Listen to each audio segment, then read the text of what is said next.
Thank you all, and I want to make sure people can hear me because can everybody hear me in the room? Okay, great. Well, it's a very interesting night to be out. I want to thank everyone for coming and braving the gauntlet outside, which it's an interesting case study. I mean, I was talking to Janie about this during these last few days, the effort to cancel this talk. And not only this talk, but every other talk that ICON would ever like to stage here was something of an education for all of us, I think. And I would just like to thank ICON for its support of free speech. And I would like to thank also Extraordinary Ventures for upholding its place as a venue for all manner of opinion and ideas.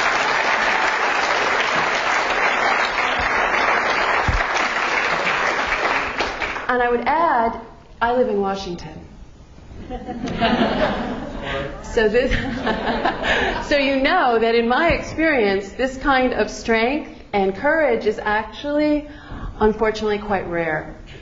And I speak from personal experience, in fact, in various times and phases. So I really do commend all of you for coming out, ICON and Extraordinary Ventures. And of course, our topic tonight, again, it could have been any other topic, but the topic is where did politically correct come from and what is it doing? Got it a little wrong in my beautiful slide. That was my husband's editing. But I do like the title, Where Did Politically Correct Come From and What Is It Doing, very much. And I will tell you that the work I did for this speech is actually new research, believe it or not. We've been living with political correctness for decades. And I would say that in both of my previous books, they're both really about the same topic. And I would say that both phases of writing, which would have been around 2004 for The Death of the Grown-Up and 2009, 10, 11, or 12 for American Betrayal, which is a long research work,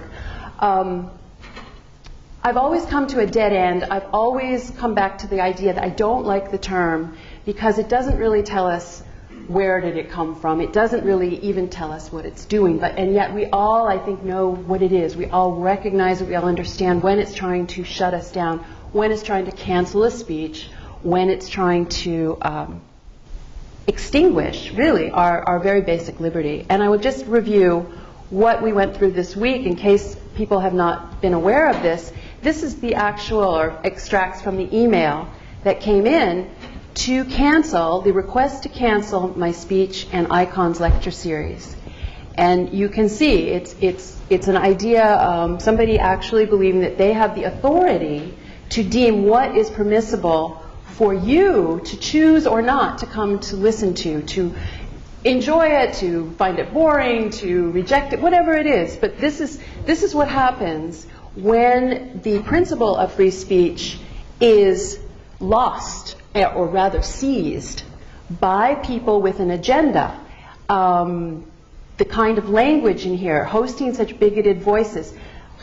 Where is the authority that can call me a bigoted voice or ICON's other lecturers, blanket demonization, negation? I mean, when you actually start thinking about what this is about, this is actually my livelihood. Speaking, writing, getting a chance to try out my ideas, see if people want to inform me, having that exchange. It's constant. And this is somebody or a group of people who think that it is in their power, it is in their interest, it is in their entire political makeup to make this choice, to try to shut it down because it will harm. What I'm going to say will harm. I mean, this whole idea also that words can harm. I mean, this is another aspect of this that we can also recognize from this idea of political correctness, that words are offensive, words hurt, words harm, whereas we want to use words to communicate. We want to use words to describe and get closer and closer to an understanding. And so this is where we get to this part where, the idea to cancel my speech and future lecture series by ICON. We look forward to working with you to build a peaceful, just, and loving community, which I couldn't resist. So it's a joke, and yet it's not, because there is always this effort to mask what is really going on. And I think that is one of the things about political correctness that is always a great frustration. We see when this kind of power, I mean, this is just in a group of citizens or people with some affiliations and so on. When this power, when this attitude is in the hands of a state, we see things like banning of people from entry, for example, into the United Kingdom. We see this with Pamela Geller. We see this with the Dutch parliamentarian who may become prime minister next year, Geert Wilders, and Michael Savage, American talk show host, of course. This kind of power to exclude, to negate. When we see it in the hands, everyone has examples. We see it at UVA in the last few weeks. We've seen an engineering school professor suspended, taking a leave of absence for expressing himself about the Black Lives Matter movement on a Facebook page.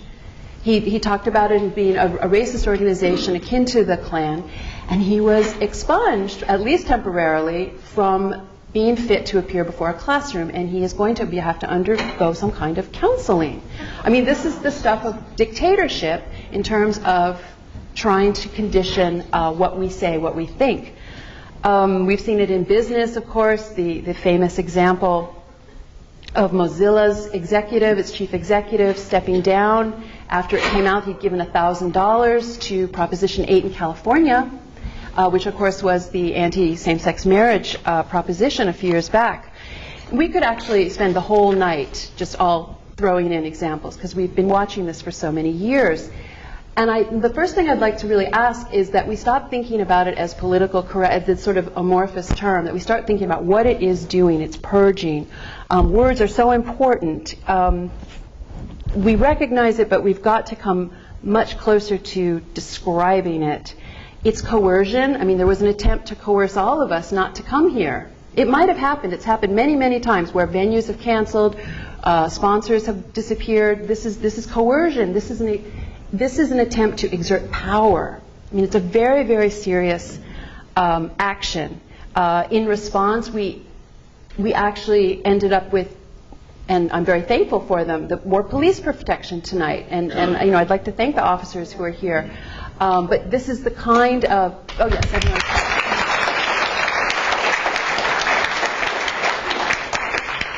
But this is where you realize that this is not just a debating point. This is actually naked force masquerading as something else, or at least the threat of force. And certainly we've seen many actions, many instances where violence has occurred. We've seen assassination attempts. We've seen in Garland, Texas, of course, at the Draw Muhammad contest, and so on. So many of these kinds of outbreaks. So I think that it's very important to understand this as an attempt to politically indoctrinate people, to understand it even further as a tactic of psychological warfare. I mean, this is very serious. Even the term brainwashing is very apt. And when I was looking back at some of the ways in which we've seen this creep into our society, we go back to the term brainwashing, which a lot of people associate with cartoons or some kind of extreme, made-up sort of characterization. And yet it comes from, the term was actually brought to us, I don't know if people know this, but it came out in English in the 1950s from a truly amazing journalist named Edward Hunter. He was all over in the Orient. He was all over Asia in the run-up and during World War II, in China and Burma and all places. He was there during the Korean War. And he started interviewing American POWs who'd been held by North Korea, and also interviewing Chinese who were being coerced psychologically by the communist takeover of China that in the late 1940s. And he heard them talking about this idea that if you said something in an interview or something in a conversation that was known to be beyond this correct parameter, the person would say, you better watch out, they will wash your brain. And this was the way the Chinese expressed it. And he turned that into the word brainwashing. And he actually testified before Congress several times about this in various hearings about this idea of psychological warfare against the free world. We see this kind of thing either very extremely in a prisoner situation with true with torture and all manner of coercion. We also see this kind of conditioning, though, all around our society. Of course, these things change as they morph around our world. And I was really struck some years ago, I would say in some ways it was the birth of the death of the grown-up, when my husband and I have twin daughters. And when they were 4 years old, I was reading them Mary Poppins. And it was a new edition, and we came to this. This is an illustration from a story about Mary Poppins taking her charges around the world. And they visit a polar bear, and a panda bear, and a toucan at the very bottom, and a dolphin. And I was thinking, P.L. Travers, the author of Mary Poppins, this book came out in 1936. She was born at the end of the Victorian Empire. I could not believe that she would look at the world and see all of these very popular environmental icons. And I actually went to the library to find an old copy of the book that had not been revised, as this book was. And this is the picture that really was written. And it was Mary Poppins looking out at the world and going to the north and finding Eskimos, going to the east and finding a Chinaman, going to the south or Africa, going to find out west, seeing the chief wigwam. And this made a lot more sense. And I thought that it was actually a quite profound revision here. And this was, I was looking at this maybe almost 20 years ago by now. It's a long time. But when you look at what's really going on, what has happened is her point of view is being erased. She is not allowed to think of herself as at the center of the world, looking out at the world in all its variety. It's a very silly chapter, it's a very silly story. So it's nothing profound here, except in the symbolism, which I think is quite profound, because this is the basis of this notion of erasure, this brainwashing that we have seen coming into our society. And, it starts young. It certainly goes up to the college campuses, as we all know. I came across this one I had to include today. This was written in 1982, and I would say that this is the culmination of a fine education. A male WASP who attended and succeeded at Choate, Yale, my alma mater, Yale Law School, and Princeton Graduate School. Slowly but surely, however, my lifelong habit of looking, listening, feeling, and thinking as honestly as possible has led me to see that white, male-dominated, Western European culture is the most destructive phenomenon in the known history of our planet. Which is saying a lot. I think that it's certainly, this is 1982, but we could find the same letters written today. The college aspect of it, I think, is something to key into. Highly educated, highly brainwashed.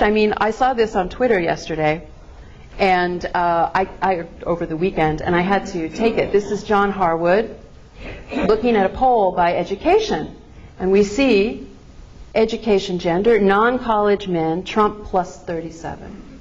Non-college women, Trump plus 4. College men, even. College women, Clinton plus 6.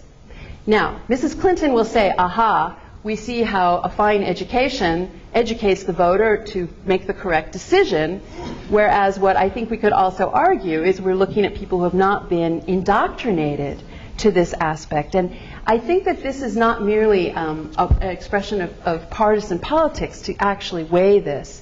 John Harwood, of course, revealed by WikiLeaks to be a Clinton campaign fanboy, a product of Harvard and Duke also.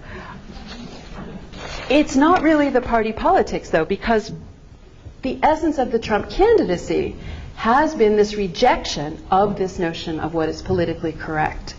And it's not just in terms of language choices or brusqueness or bluntness.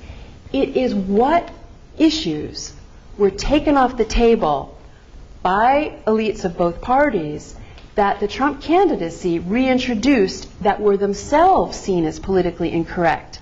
And I think this is where you see how this whole concept, which I will like to define further, is so powerful in that the concept of a border, the concept of a country actually wanting to have an immigration policy, the concept of America first, the idea that a politician would go to the people and say, I think American interests should be first. These kinds of ideas had been eradicated from political discourse. No one, I would say since the middle of the last century, was pushing this kind of idea of America first. Everything was international, everything was global. The move toward borderless world on both parties has been steady, incessant, and in some ways overwhelming.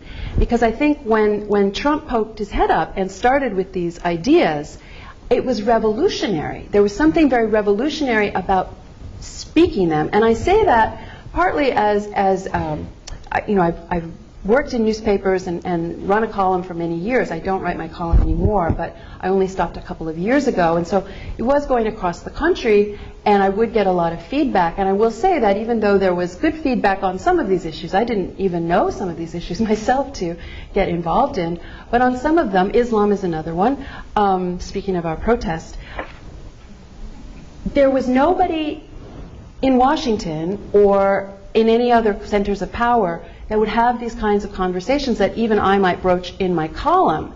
And there was no real effect. I mean, and I don't even think it's a function of how big or small my column was. It's the kind of marginal discussion that goes nowhere unless a figure of national charisma, importance, command, whatever you want to call it, someone who has a national attention, unless someone of that caliber of dissemination of information and such, these ideas sort of just stay out there and they're okay and people can sort of, you know, argue about them maybe, but they basically are ignored. And that was essentially what the people, the politically correct establishment had been able to control for about 50 years anyway, probably more, but just in terms of really controlling what issues we would go to the ballot box on. This is a brand new set of issues. And it's an amazing moment.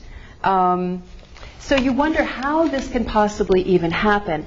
How can we get to a place where this kind of silencing, it becomes so routine, so much a part of our mechanism? And I was very taken, I've been very taken for some time by something that Arthur Koestler, very famous ex-communist, he was very involved communist, he became an ex-communist, he wrote the very famous and remarkable novel, Darkness at Noon, of course.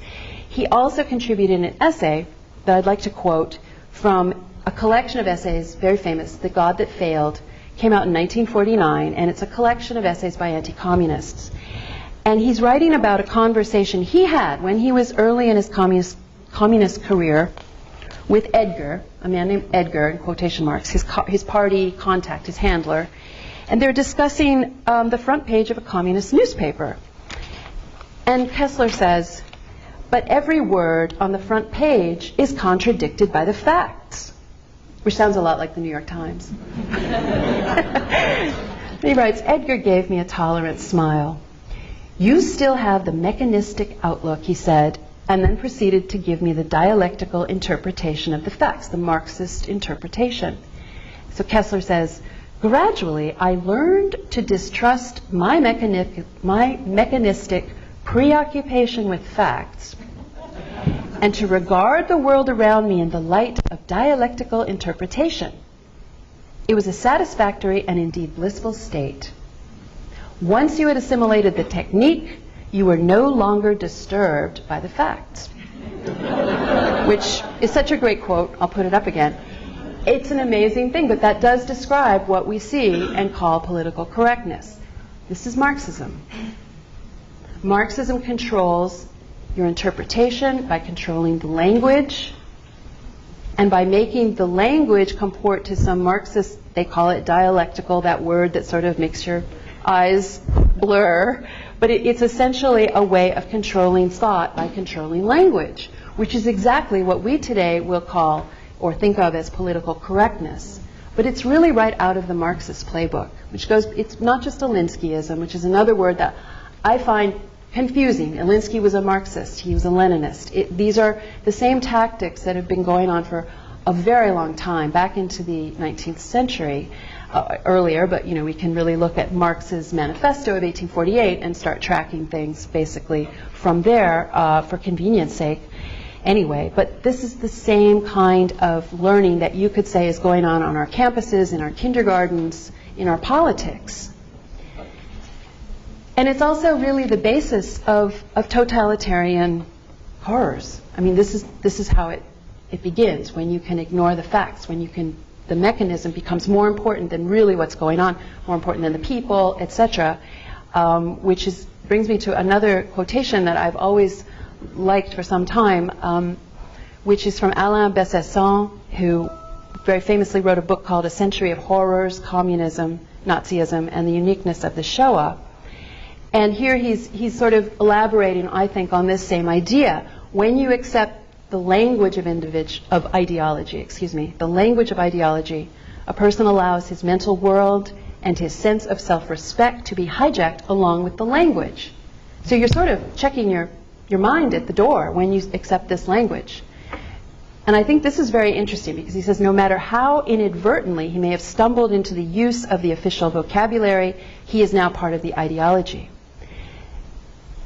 People very often are polite, they don't want to make trouble, they want to get along, etc., etc. And so I think it's a very natural thing for a lot of us, from time to time, all of us probably, to fall into this.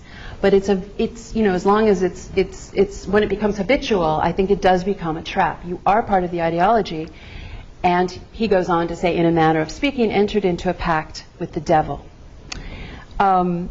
I think this is also getting to the basis of Marxism as well, because the basis here is the destruction of the pursuit of truth, the destruction of absolutes, which leads to the destruction, certainly, of religion, of morality. It's no longer possible when you enter into this ideology.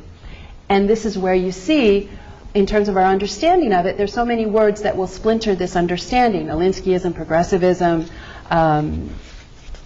these kinds of terms, political correctness even, that I think, again, take us away from the root, which is this notion of destroying absolutes, destroying religion, destroying the tradition, no matter what you call it. And so the question becomes, as part of my task, where did this come from? And in terms of, we can say, oh, Marxism, but that doesn't tell you how it got here. How did it get so widespread that we have this kind of effort to shut down speech? We have all the things we can think of in terms of the demonization, the negation, and so on, that is routine now in whatever sphere, business, education, film, etc. It's all around us, certainly politics.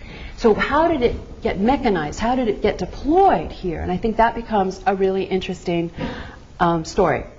And I will say that the conventional wisdom, especially among conservatives, the left calls this a conspiracy theory, but they call anything a conspiracy theory. But the conventional wisdom is, and this is something that really came up in the last decade and a half, I would say.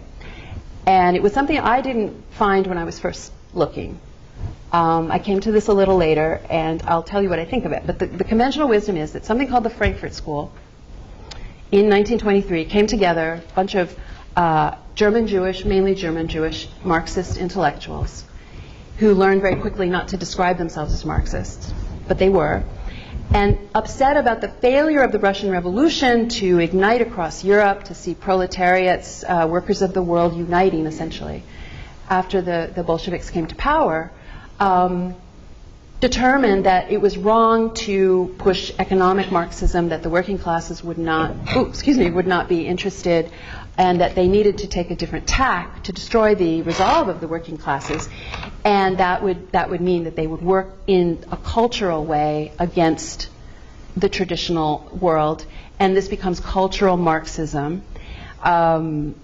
When Hitler comes to power in the 1930s, these same mainly German Jewish intellectuals come to America and get jobs at Columbia, elsewhere, and essentially seed this what's called critical theory throughout academia, and we end up with the 60s. And that's kind of the way a lot of people understand this. Now,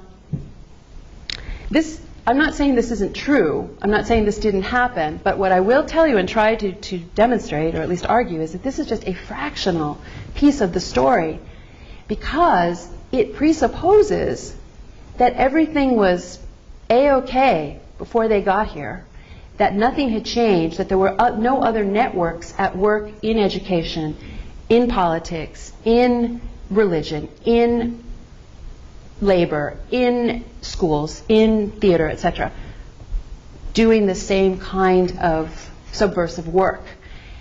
This is kind of a new iteration of American Betrayal, which is a work that goes into what was going on, particularly in the 1930s and 40s inside Washington, with the entry of ideological communists and Soviet agents very heavily clustered inside the Roosevelt administration, and how that affected our foreign policy. How, I argue, essentially, America, Britain was also similarly infiltrated, so was Germany and Japan, everywhere really. There was a tremendous effort by Soviet intelligence to essentially try to influence how the world was fighting its war and settling the spoils.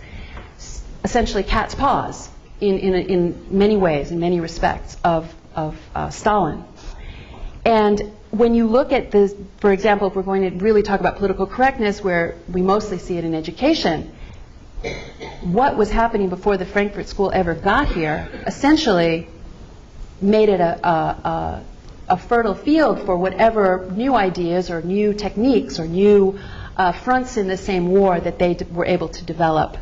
So I would just like to talk about that a little bit. The idea that before the Frankfurt School we were only looking at economic Marxism, and after, it's not that simplistic, but the after was all cultural, I think also really makes us forget how Marxism started as an ideology against religion. And I have a really gruesome picture to show you from a Russian anti-religious communist weekly that I can only date to before 1924. The weekly is called The Godless, and it's a really gruesome picture that is actually a huge attack on Christianity. But it just shows you this horrifying image, just ghastly image, but essentially a very crude attack on religion that, of course, is part and parcel of Marxism. Before we see anything happening here in terms of the cultural Marxists. You have Marx's associate, Frederick Engels, in 1880s, writing a book, a very influential book, to this day even, about, it's called The Origin of the Family. It's an attack on the nuclear family in the 1880s, the subjugation of women in the same work, the oppression of women. These ideas were already part and parcel of the Marxist assault on everything. It was just prevalent. So there was no bifurcation here. And it's not to suggest that these people didn't do their work, but it's sort of like there are new openings as the bastions fall, essentially. And I think it's very important to get an idea of this as a continuum. This is a very long continuum. It's very interconnected. And I found some very unusual connections that I'd like to share with you that I was not aware of before this, because you're looking at communism and socialism. Both have the same goals. The main difference is socialism's more gentle approach, or theoretically gentle approach. Communism, you're more likely to find out-and-out revolutionaries and violence and so on. Not always, but this is kind of the way we usually think of it. But their goals are the same. And they are all based on Marx's manifesto. So that's one thing I think has become a bit separated in our minds over the years.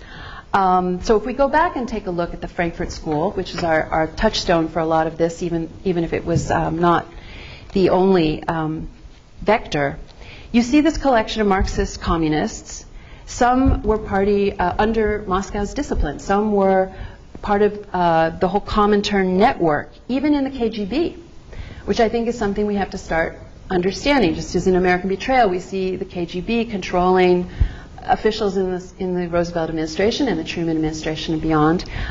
We have to start understanding that even in the infiltration of our education system, we also have communist agents, Soviet agents. This would be, for example, at the very beginning, a man named Richard Sorga was in at the very beginning of the Frankfurt School.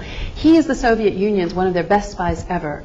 He's buried in the Kremlin wall for his actions in the 1930s to bring Japan and the United States to the point of war at Pearl Harbor. That's one of his big successes.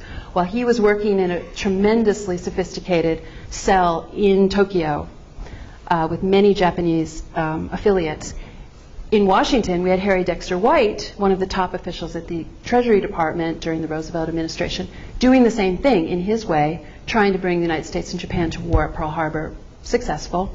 Sorga was at the very first of the Frankfurt School.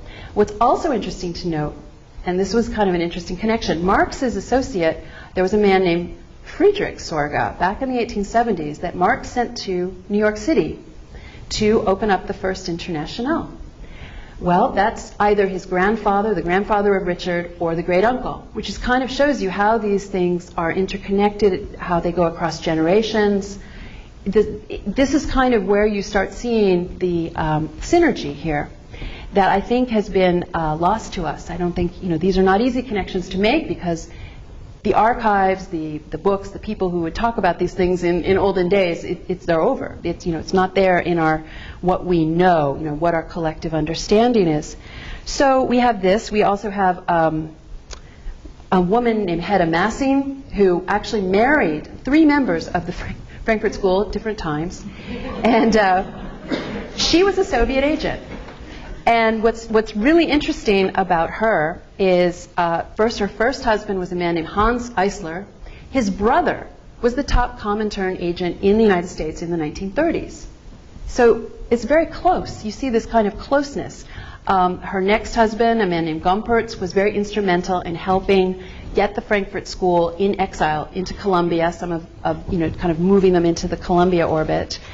And her third husband, Paul Massing, was also a Soviet agent. And just to complete this, these things can start, you really kind of need a gigantic 3D spreadsheet for this stuff. But she is responsible for recruiting a Soviet agent inside the State Department named Lawrence Duggan. And Lawrence Duggan is a man, you may remember his name. He committed suicide or was killed as the FBI was closing in on him. And I'm not sure of the year, but it was definitely in the late 40s or probably in the late 1940s, around 1950 at the latest, I think. But his father was on the board of the Frankfurt School in America. So you just see this kind of synergy here that I think really needs more investigation. The very famous, probably the most famous Frankfurt member is Herbert Marcuse, who was a guru in the 1960s to the student revolutionaries, very much about the sexual revolution and supporting the insurrections on the campuses and all of that. His very close friend, Franz Neumann, also in the Frankfurt School, was during World War II with Marcuse, Neumann, and another member of the school, a man named Kirchheimer. Neumann was under KGB discipline during his time in the OSS, the precursor to the CIA, during World War II. He was on the German desk, and he was reporting to a Soviet NKVD or KGB officer in Washington named Elizabeth Zarubina. Her husband was the third secretary at the Soviet embassy, and he was the top agent at that time in the United States, running at that time what would become the Soviet assault on our atomic secrets. So this is the kind of milieu you're looking at. That's Franz Neumann. Was Marcuse a Soviet agent? Well, you look at what this work was in terms of destroying our fabric, our institutions, criticizing everything is one way of looking at that school of critical theory, which is really a form of Marxism. Again, the words, they're sort of like this brown paper packaging that keep us from the Marxist identity. They were consistently silent on all the crimes of the Soviet Union, the Gulag, the purges, the show trials, the terror, famine, these kinds of things. They were silent on that as they were critiquing American capitalism. So that suggests where their sympathies lies and how they were not after truth or a new way of thinking. They were ideological agents. The KGB was aware of Marcuse, and in, I guess 2009, we see in some KGB archives known as the Vasiliev notebooks, you see him mentioned. They're interested in him. They know he's a friend of Franz Neumann. And they know that he was a communist back in Germany, a party member. There's no more paper trail than that. But you know, you're looking at this and you're thinking, this is the same kind of milieu. It's not just radicals. There's also a driving vector coming out of Moscow. So if it's not the Frankfurt School, if they are just another poisonous vessel, what really came here that would have, for example, created these Soviet agents who entered the Roosevelt administration, many of whom went to Harvard. Harvard's very big in this story. And were out by 1930. They were out of the law school by 1930. If the Frankfurt School isn't here, what was going on up to 1930 that would create these full-fledged socialists, if not Soviet agents, coming into the government? And here is something that I think is kind of a bit of lost history, which is the 1905 founding in New York City of a socialist group called the Intercollegiate Socialist Society. This was a very big deal because the people in it were some of the best writers and thinkers at the time. Jack London, Upton Sinclair, a number of sort of professional socialists, a number of Communist Party members as well. William Z. Foster, who would become the Communist Party chairman in the United States later, and a woman named Ella Bloor, whose son would later be a big Soviet agent in the agriculture department, organizing the Ware Cell, which is where Whittaker Chambers was working as a Soviet agent in the 1930s. So again, these connections, you just can't ignore them. They're there in these movements of ideological attack on, in this case, specifically designed to go to the college campuses of America and popularize socialist ideas. So this is the purpose of this group, which was around throughout the century, the 20th century. They had speaking tours, they set up chapters everywhere. They changed their name to the League of Industrial Democracy, which they were known for many decades. And in the 1960s, they changed again to Students for a Democratic Society. Everybody, exactly, SDS. So these have, that just didn't erupt. This is a long continuum. Just mentioning as an aside, I mentioned Harvard's a big part of this. We look at the Ware group, the many, many Harvard graduates in this Soviet cell. Alger Hiss, Nathan Witt, Lee Pressman, John Abt, Henry Collins, Harry Dexter White, I mentioned earlier, and another Soviet agent in the White House, Lachlan Curry, were also teachers at Harvard.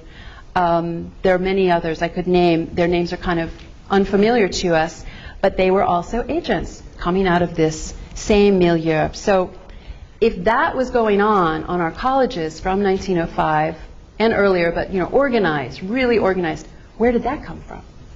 So now we get to what I think is a really important group that I'd been told, you should look into the Fabian Society. The Fabian Society, I don't know if they'll be very familiar to people, but I'm going to put up a beautiful picture now. This is the stained glass of the Fabian Socialist window. The Fabian Society was founded in Britain, small group, socialists, communists, Marxists. But the thing that's fascinating about them is they were all very either middle class or very upper crust. They were brilliant writers. They were erudite, charming, well-dressed, often wealthy. They were committed to the stealthy dissemination of Marxism throughout British society. And they had a big Anglo-American exchange. There were Americans early on. They would go to Harvard and lecture. They founded the London School of Economics, which was founded as a socialist institution. It still is, but we don't think of it that way necessarily. They were successful to a startling degree, and I just want to point out a couple of things here. What we're looking at, maybe I'll take this off for a sec. What we're looking at here, this is George Bernard Shaw, who's one of the most important, the famous playwright, My Fair Lady, etc., Pygmalion, of course, originally, and many other famous plays. A huge Soviet apologist, but also a leading Fabian. This is Sidney Webb, who was a very important socialist, Marxist. This is their secretary, not as important, but he's operating the bellows. And if you see what they're doing here, they are taking hammer and tongs to the world. And it says, pray devoutly, hammer stoutly, remold it nearer to the heart's desire. And what they're remolding is the world. They are changing the world, and their coat of arms, Fabian's FS, Fabian Society, is a wolf in sheep's clothing. I have a close-up on that, actually. It really is. You can see the little sheep head. And these are some of the this is H.G. Wells, famous author, and some of the other members. One of my favorite children's writers, Edith Nesbit, is in here, one of these. This is Beatrice Webb, who was a Canadian railroad heiress that funded a lot of it. And this stack of books are their tracts. And it's worth mentioning, one of them is called Trade Unionism, and I think that's the one. Trade Unionism was by Sidney Webb, translated into Russian by Lenin. Lenin in exile in the 1890s in England, I think he was in England, he might have been elsewhere, but he was certainly there sometimes, translated it. There was great synergy between the Fabians and the Bolsheviks, what became the Bolsheviks that took over Russia. And this was kind of an amazing thing, because these are supposed to be these very parlor, ready, erudite gentlemen and gentle ladies, and yet they are consorting with the most hardcore Bolsheviks that there are right from the start. In fact, they were patrons of Lenin. In 1907, Lenin and Trotsky, etc., were trying to have a revolutionary conference in Denmark, and they got thrown out. They went to England, and the Fabians were able to get them space for their conference. And an American Fabian by the name of Joseph Fels, who is the soap magnate, I don't know if you've ever heard of Fels Naphtha soap, big Fabian, big revolutionary angel of radical groups. He gave them a huge sum of money at the time. And I was thinking, Joseph Fels, where do I know that name? And it turns out that a couple that was very close to the Fels, in fact, he gave them money as well, had a child, a boy, they named Joseph Fels Barnes. Joseph Fels Barnes was a very top-notch Soviet agent working inside the Roosevelt administration in the 1940s. In the Office of War Information, he was a very successful, noted journalist. He was an editor at Simon & Schuster. I mean, this is, the kinds of people they come in and out of either communism, socialism, espionage. I mean, it's an amazing thing when you start kind of peeling it back. And then we come to, I've mentioned the Roosevelt administration a lot. Well, it's very interesting to note that the New Deal itself is a Fabian concept. In fact, a Fabian, but from Harvard, who joined the British Society, Stuart Chase, class of Harvard 1910, wrote a book called A New Deal. And it was very much the platform of the New Deal, and it was considered a Fabian project. This was funded by the 20th Century Fund. The 20th Century Fund was run by a man named Evans Clark, who used to work for the Bolshevik ambassador, unofficial ambassador to the United States in the 20s. So again, you're seeing all these interlocking connections and relationships. It's really quite extraordinary. And I would say, in brief, that the tax-exempt foundations are another part of this conquest of America. The funding by the great foundations, Rockefeller, Ford, in this case 20th Century, Marshall, etc., on and on, they were funding a lot of wonderful scientific research and nonpartisan research, pure academic research, but when it came to anything on the political side, there were hearings in the 1950s, very important hearings, because we wouldn't know any of this if they hadn't done it. They essentially funded the most leftist causes, whether it was Stuart Chase's works throughout his life, and many other works, pushing collectivism into the schools, pushing the inevitability of collectivism and socialism into the schools. And these are works in the 1930s. This is already going on. And I would just like to mention that when you start reading these kinds of hearings, I came into possession of many of these hearings in recent years from the historian and journalist Stanton Evans, who passed away last year. And I just picked them up, and I read these things like a Communist Party defector testifying, just randomly. You pick it up, you start to read.